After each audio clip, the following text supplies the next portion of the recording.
الرحمن الرحیم السلام علیکم۔ امید ہے کہ آپ خوش و خرم ہوں گے۔ میں ہوں استقبال احساس اور آپ دیکھ رہے ہیں مزیدار۔ تو جیسا کہ آپ کو پتہ ہے کہ پچھلے لیکچر میں ہم جو سبق پڑھ رہے ہیں اخلاق نبوی، اس کا 30 اور 4 صفحہ ہم پڑھ چکے تھے۔ اب ہم آ جاتے ہیں 5 اور 6 صفحے پر۔ تو پہلے اگر ہم اپنی کتابوں کو دیکھیں، اس میں جو مشکل الفاظ ہے اس کو آپ انڈر لائن کیجئے، اور بعد میں اس کے معنی جو ہے وہ آپ کو بتاتا جاؤں گا۔ تو اس میں جو پہلا ٹاپک ہے وہ ہے اثار۔ اثار کا مطلب ہوتا ہے یعنی قربانی۔ آپ صلی اللہ علیہ وآلہ وسلم کے اخلاق و عادات میں جو سب سے زیادہ نمایاں اور جس کا اثر ہر موقع پر نظر آتا تو وہ اثار۔ آپ صلی اللہ علیہ وسلم کے تمام اخلاق، تمام عادت بڑے زبردست تھے، لیکن جو خوبی سب سے زیادہ ظاہر تھی وہ اثار یعنی قربانی تھی۔ اولاد سے آپ صلی اللہ علیہ وآلہ وسلم کو بے انتہا محبت تھی، اور ان میں حضرت فاطمہ الزہرا رضی اللہ تعالیٰ عنہ اس قدر عزیز تھی کہ جب آتی تو فرتی محبت سے کڑے ہو جاتی، پیشانی کو بوسہ دیتے اور اپنی جگہ بٹھاتی۔ انہیں اولاد سے بہت محبت کرتے تھے، اور ان میں حضرت فاطمہ جو تھی وہ آپ صلی اللہ علیہ وآلہ وسلم کو اس قدر عزیز تھی کہ جب وہ آتی تو وہ جذبے محبت کے ساتھ کھڑے ہو جاتے، ان کے پیشانی کو چومتے اور ان کو اپنی جگہ پر بٹھاتے۔ تاہم حضرت فاطمہ زہرا رضی اللہ تعالیٰ عنہ کے عسرت اور تنگدستی کا یہ حال تھا کہ گھر میں کوئی خادمہ نہ تھی۔ عسرت بھی غربت اور تنگدستی کو کہتے کہ آپ صلی اللہ علیہ وسلم کی بیٹی حضرت فاطمہ رضی اللہ تعالیٰ عنہ وہ جو تھی وہ اتنی غربت میں تھی، اور اس کی تنگدستی کا یہ حال تھا کہ اس کے گھر میں کوئی نوکرانی نہیں تھی۔ خود چکی پیستی، خود ہی پانی کی مشک بھر لاتی۔ مشک اصل میں جانوروں کی کھال کا بنا ہوا ایک تھیلا ہوتا ہے جو کہ پرانے زمانوں میں استعمال کیا جاتا تھا پانی لانے کے لیے۔ چکی پیستے پیستے ہتھیلیاں گھس گئی تھی، اور مشک کے اثر سے سینے پر میل پڑ گئے۔ میل کا مطلب ہوتا ہے نشان، یعنی وہ پانی لاتے تھے اس وجہ سے اس کے سینے پر جو ہے وہ نشان پڑ گئے تھے چمڑے کے۔ ایک دن خدمت اقدس صلی اللہ علیہ وآلہ وسلم میں حاضر ہوئی، خود تو پاس حیا سے عرض حال نہ کر سکی، حیا کی وجہ سے وہ خود آپ صلی اللہ علیہ وآلہ وسلم کو کچھ نہ بتا سکی۔ جناب علی رضی اللہ تعالیٰ عنہ نے ان کی طرف سے یہ حال عرض کیا، چونکہ وہ علی کی نکاح میں تھی، تو علی رضی اللہ تعالیٰ عنہ نے فرمایا اور درخواست کی فلاں غزوہ میں جو کنیزیں آئی ہیں، غزوہ اس جنگ کو کہتے ہیں جس میں حضرت محمد صلی اللہ علیہ وآلہ وسلم نے خود شرکت کی، کہ جو کنیزیں آئی ہیں ان میں سے اگر ایک کنیز مل جائے، آپ صلی اللہ علیہ وسلم نے ارشاد فرمایا ابھی اصحاب صفہ کا انتظام نہیں ہوا۔ اصحاب صفہ کی طرف ہم بعد میں آ جاتے ہیں، اور جب تک ان کا بندوبست نہ ہو لے میں اور طرف توجہ نہیں کر سکتے۔ ابھی جو اصحاب صفہ جو ہے وہ آپ انڈر لائن کریں، جس میں آپ صلی اللہ علیہ وسلم کی قربانی کی بات کی گئی ہے، حضرت فاطمہ رضی اللہ تعالیٰ عنہ سے آپ صلی اللہ علیہ وآلہ وسلم کی محبت کی بات کی گئی ہے، حضرت فاطمہ کی تنگدستی کا حل بیان کیا گیا ہے، اور جو مشق کو لاتی تھی اس کے نشان کی بات کی گئی ہے، نشانات کی بات کی گئی ہے۔ پھر کنیزوں کی بات کی گئی کہ حضرت فاطمہ جو تھی وہ چاہتی تھی کہ کنیز ان کو مل جائے، اور پھر اصحاب صفہ کی بات کی گئی ہے۔ یہ وہ اہم نکات ہے جو کہ اس پیراگراف میں بیان کیے گئے۔ دوسرے پیراگراف کی طرف ہم آ جاتے ہیں، وہ ہے تواضع۔ تواضع دو معنوں میں استعمال کیا جاتا ہے، ایک ہے عجز و انکسار، اور دوسرا جو ہے خاطر مدارت، لیکن یہاں جو جن معنوں میں استعمال ہوا ہے وہ ہے عاجزی، انکساری، ان معنوں میں استعمال ہوا ہے۔ تو گھر کا کام کاج خود کرتے، کپڑوں میں پیون لگاتے، گھر میں خود جھاڑو دیتے، دودھ دھو لیتے، بازار سے سودا لاتے، جوتی پھٹ جاتی تو خود گانٹ لیتے۔ یا وسلم اپنے گھر کا جو کام تھا وہ خود کرتے تھے، نہ کپڑوں میں پیون لگاتے، گھر میں خود جھاڑو دیتے، دودھ نکالتے، بازار سے سودا لاتے، جوتی پھٹ جاتی تو خود گانٹ لیتے، وہ بھی سی لیتے۔ گدھے کی سواری سے آپ صلی اللہ علیہ وسلم کو عار نہ تھا، یعنی آپ صلی اللہ علیہ وسلم گدھے پر سواری کرتے ان کو شرم جو ہے وہ شرم محسوس نہیں کرتے، عار کا مطلب ہے شرم۔ غلام اور مسکینوں کے ساتھ بیٹھتے اور ان کے ساتھ کھانا کھانے سے پرہیز نہ تھا، یعنی غلاموں کے ساتھ بیٹھتے، غریبوں کے ساتھ بیٹھتے اور ان کے ساتھ کھانا کھاتے، اس میں پرہیز نہیں کرتے تھے۔ ایک دفعہ گھر سے باہر تشریف لائے لوگ تعظیم کو اٹھ کھڑے ہوئے، انہیں لوگ عزت کے لیے اٹھ کھڑے ہوئے، فرمایا کہ اہل عجم کی طرح تعظیم کے لیے نہ اٹھو، اہل عجم یعنی ہم لوگ غیر عرب، ان کی طرح تعظیم کے لیے نہ اٹھو جس طرح ہم کوئی آ جاتے ہیں ہم اٹھ جاتے ہیں۔ غریب سے غریب بیمار ہوتا تو عیادت کو تشریف لے جاتے، کوئی بھی غریب ہوتا تو ان کی بیمار پرسی کے لیے تشریف لے جاتے۔ مفلس اور فقیروں کے یہاں جا کر ان کے ساتھ بیٹھتے تو اس طرح بیٹھتے کہ امتیازی حیثیت کی بنا پر کوئی آپ صلی اللہ علیہ وآلہ وسلم کو پہچان نہ سکے۔ فقیر و مفلسوں کے یہاں جاتے، ان کے ساتھ بیٹھتے اور اس طرح بیٹھتے کہ کسی کو اندازہ ہی نہ ہوتا کہ حضرت محمد صلی اللہ علیہ وآلہ وسلم میں ان کی الگ حیثیت نہ ہو، بلکہ ان لوگوں کے ساتھ گل مل کر بیٹھ جاتے۔ اچھا کسی مجمع میں جاتے تو جہاں جگہ مل جاتی بیٹھ جاتے، کہ کسی مجمع میں اگر وہ جاتے تو پروٹوکول نہیں مانگتے، جہاں ان کو جگہ مل جاتی تھی وہی بیٹھ جاتے۔ ایک دفعہ ایک شخص ملنے آیا، لیکن نبوت کا رعب اس قدر طاری ہو، نبوت کا رعب یعنی نبوت کا دبدبہ، نبوت کا جلال، کہ کانپنے لگا، کہ آپ پر لرزہ طاری ہوا۔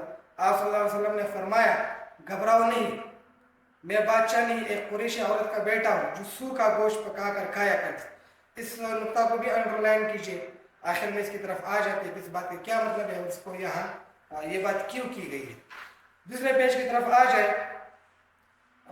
یہ ہے بچوں پر شفقت، بچوں پر نرمی، بچوں سے محبت، بچوں پر نہایت شفقت فرماتے تھے۔ معمول تک سفر سے تشریف لاتے تو راہ میں جو بچے ملتے ان میں سے کسی کو اپنے ساتھ سواری پر آگے بٹھاتے، راستے میں بچے ملتے تو ان کو خود سلام کرتے، انہیں بچوں سے بہت شفقت کرتے تھے۔ سفر سے آتے تھے تو جو بچے راہ میں ملتے ان کو اپنے ساتھ سواری پر بٹھاتے اور جو بچہ راستے میں مل جاتا ان کو سلام کرتے۔ ایک دن خالد بن سعید خدمت اقدس میں آئے، ان کی چھوٹی لڑکی بھی ساتھ تھی اور سرخ رنگ کا کرتا بدن پر تھا۔ آپ صلی اللہ علیہ وسلم نے فرمایا سنا سنا، حبشی زبان میں حسنا کو سنا کہتے، چونکہ ان کی پیدائش حبش میں ہوئی تھی، اس لیے آپ صلی اللہ علیہ وسلم نے اس مناسبت سے حبشی تلفظ میں حسنا کی بجائے سنا کہا۔ دیکھیے خوبصورت بات کی گئی ہے کہ خالد بن سعید حضرت صلی اللہ علیہ وسلم کی خدمت میں آیا اور اس کی چھوٹی بچی تھی، اس نے کرتا پہنا ہوا تھا جو کہ سرخ رنگ کا تھا، وہ خوبصورت تھا، تو آپ صلی اللہ علیہ وآلہ وسلم نے حبشی زبان میں ان کو کہا کہ سنا سنا، کیونکہ آپ صلی اللہ علیہ وآلہ وسلم کو پتہ تھا کہ اس کی پیدائش جو ہے وہ حبش میں ہوئی۔ یہ محبت اور شفقت مسلمان بچوں تک محدود نہ تھی، ایسا نہیں تھا کہ آپ صلی اللہ علیہ وآلہ وسلم جو محبت کرتے تھے تو وہ صرف مسلمان کے بچوں سے کرتے تھے، اس میں چاہے مشرکین کے بچے ہو چاہے کافر کے بچے ہو، سب سے آپ صلی اللہ علیہ وسلم یکساں محبت کرتے تھے، بلکہ مشرکین کے بچوں پر بھی اس طرح لطف فرماتے تھے۔ ایک دفعہ ایک غزوے میں چند بچے چپیٹ میں آ کر مارے گئے، یعنی ایک غزوہ ہوا اس میں کچھ بچے جو ہے وہ حملے میں آ کر مارے گئے۔ آپ صلی اللہ علیہ وآلہ وسلم کو خبر ہوئی تو نہایت افسردہ ہوئی، نہایت خفا ہوئی۔ ایک صاحب نے کہا یا رسول اللہ صلی اللہ علیہ وآلہ وسلم، وہ مشرکین کے بچے تھے، کسی نے کہا کہ یہ مشرکین کے بچے تھے۔ آپ صلی اللہ علیہ وآلہ وسلم نے فرمایا مشرکین کے بچے بھی تم سے بہتر ہیں، مشرکین کے بچے جو ہیں وہ تم سے بہتر ہیں، خبردار بچوں کو قتل نہ کرو، کسی بھی صورت میں بچوں کو قتل نہ کرو، ہر جان خدا ہی کی فطرت پر پیدا ہو۔ میرا نقطہ یہ ہے کہ ہر جان خدا ہی کی فطرت پر پیدا ہو۔ معمول تھا کہ جب فصل کا نیا میوہ کوئی خدمت اقدس میں پیش کرتا ہے، یا سلام کا معمول تھا، معمول وہ ہوتا ہے جو کام ہم روزانہ کرتے ہیں اس کو معمول کہتے ہیں، کہ جب وہ فصل کا نیا میوہ کوئی حضرت صلی اللہ علیہ وسلم کی خدمت میں پیش کرتا تو حاضرین میں جو سب سے کم عمر بچہ ہوتا اس کو عنایت فرماتے، جو حاضرین میں جو سب سے کم عمر بچہ ہوتا ان کو جو ہے وہ دیتے، عنایت فرماتے، بچوں کو چومتے اور ان سے پیار کرتے تھے۔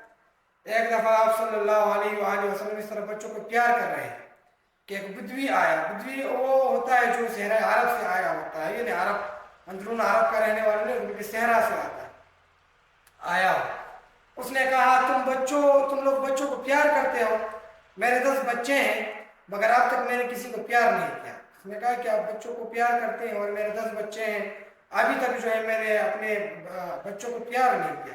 آپ صلی اللہ علیہ وسلم نے فرمایا اللہ تعالیٰ اگر تمہارے دل سے محبت چھین لے میں کیا کروں، کہ اگر تمہارے دل سے اللہ تعالیٰ محبت چھین لے تو میں کیا کر سکتا۔ اچھا اب اس میں جو اہم نکات ہیں وہ یہ ہیں کہ بچوں پر شفقت فرماتے، ان کو سواری پر بٹھاتے، ان کو سلام کرتے۔ بیچ میں حضرت خالد بن سعید کا واقعہ جو ہے وہ بیان کیا گیا ہے۔ یہ محبت کو صرف مسلمان کے بچوں سے نہیں کرتے بلکہ مشرکین کے بچوں سے بھی کرتے تھے۔ اور پھر غزہ میں جو بچے مارے گئے جن پر رسول کو بہت جو ہے وہ خفا ہوئے اور بہت جو ہے ان کو تکلیف پہنچی، تو کسی نے کہا کہ مشرکین کے بچے تھے۔ آپ صلی اللہ علیہ وسلم نے کہا کہ ایسا نہیں کہتے بلکہ ہر جان جو ہے وہ خدا کی فطرت پر پیدا ہوتی ہیں.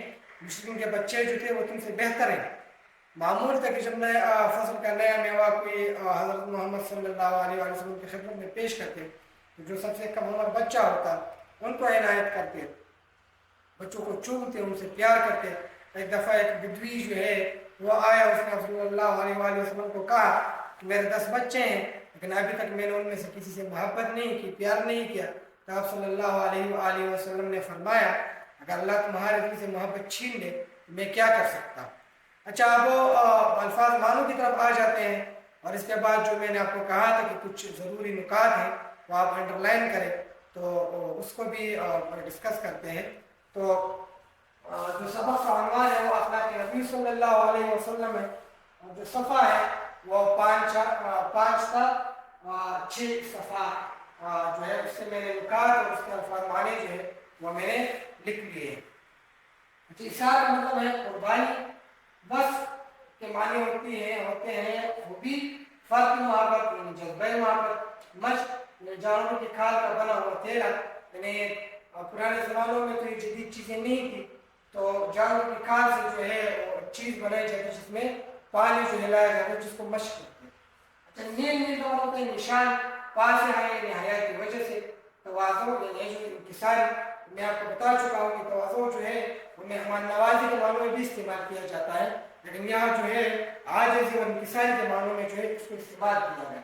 دودھ دوہنا کا مطلب ہے دودھ نکالنا, تعظیم یعنی عزت, عیادت یعنی بیمار پرسی, جھپیٹ یعنی ضد یا حملہ, افسردہ یعنی خفا, عسرت یعنی غربت یا تندرستی, بدوی یعنی صحرائے عرب کا رہنے والا. یہ الفاظ کے معنی ہیں جو کہ اس سبق میں مجھے لگے کہ الفاظ مشکل ہے ان کے معنی میں لکھ چکا ہوں. اب آ جاتے ہیں اہم نکات جو کہ ان تینوں پیراگرافوں میں وہ نکات جو کہ اہم ہیں اور بیان کیے گئے ہیں جو کہ آپ کو آپ کے خلاصے میں بھی کام آ سکتے ہیں. تو اس کو ذرا دیکھیں.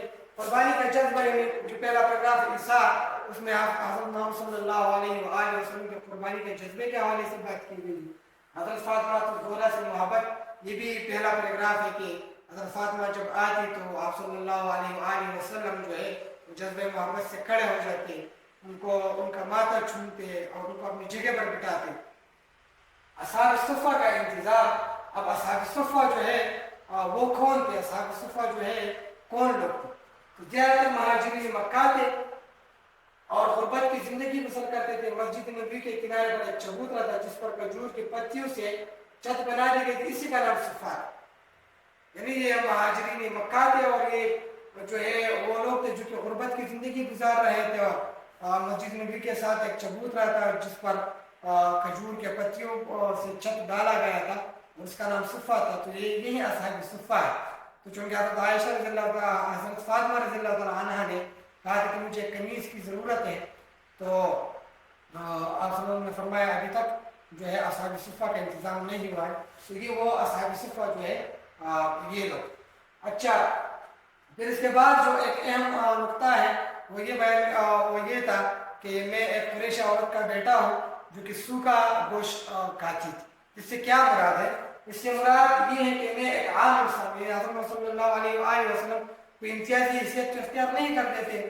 یہ آپ صلی اللہ علیہ وسلم کی اعلیٰ ظرفی تھی چونکہ وہ پیغمبر تھے اور ان میں عجز تھی, ان میں انکساری تھی. تو وہ یہ سے مراد یہ ہے کہ میں ایک عام انسان, ایک ایسے عورت کا بیٹا جس کا تعلق غربا سے تھا اور جسے تازہ گوشت میسر نہیں تھی, جسے جو اتنے غریب تھے جو کہ تازہ گوشت جو ہے وہ نہیں خرید سکتے تھے, تو وہ جو ہے سوکھا گوشت جو ہے اس کو کھاتی تھی. تو میں ایک ایسی عورت کا بیٹا, یعنی میں ایک عام انسان ہوں, میں ایک انکسار انسان ہوں. اچھا, جو اہم نقطہ ہے امتیازی حیثیت کا نہ ہونا, کیونکہ آپ صلی اللہ علیہ وسلم کا یہ کمال تھا کہ وہ امتیازی حیثیت جو ہے وہ حاصل نہ کرتے تھے. جس طرح کے لوگوں میں بیٹھتے, فقیروں میں بیٹھتے, مسکینوں میں بیٹھتے, تو کسی کو یوں نہیں لگتا کہ اس میں حضرت محمد صلی اللہ علیہ وسلم کون ہے, بلکہ وہ وہاں تشریف فرما ہو. تعظیم کو اچھا نہیں سمجھنا, یعنی جس طرح کہ ہمارے ہاں ہوتا ہے جو کہ عجم کے لوگ ہیں کہ ہم لوگوں کے لیے کھڑے ہو جاتے ہیں, ان کو پروٹوکول دیتے ہیں, تو آپ صلی اللہ علیہ وسلم ان چیزوں کو اچھا نہیں سمجھتے تھے. اچھا, تیسرا جو بچوں پر شفقت چاہے وہ مسلمان ہو یا نہ ہو. آپ صلی اللہ علیہ وسلم کا یہ کمال تھا کہ وہ بچوں سے محبت کرتے تھے چاہے وہ مسلمان ہو یا نہ. اچھا حملہ لگوانے کے بچوں پر افسوس، یعنی حملہ ہوا تھا، اس میں کچھ بچے مارے گئے تھے جو میں آپ کو پڑھا چکا ہوں. تو آپ صلی اللہ علیہ وسلم نے اس پر بہت افسوس کیا کہ یہ بہت برا ہوا. اچھا کم عمر بچے کو میوہ عطا کرنا کہ محفل میں جو اگر کوئی چیز آ جاتی تھی تو سب سے کم عمر جو بچہ ہوتا آپ صلی اللہ علیہ وآلہ وسلم ان کو عنایت کر. تو یہ وہ اہم نکات ہیں جو کہ آپ کے کام آ سکتے ہیں. یہ الفاظ مانے ہیں. اگلے سبق کے ساتھ انشاءاللہ دوبارہ حاضری میں دوں گا. اپنا خیال رکھیے. اللہ حافظ.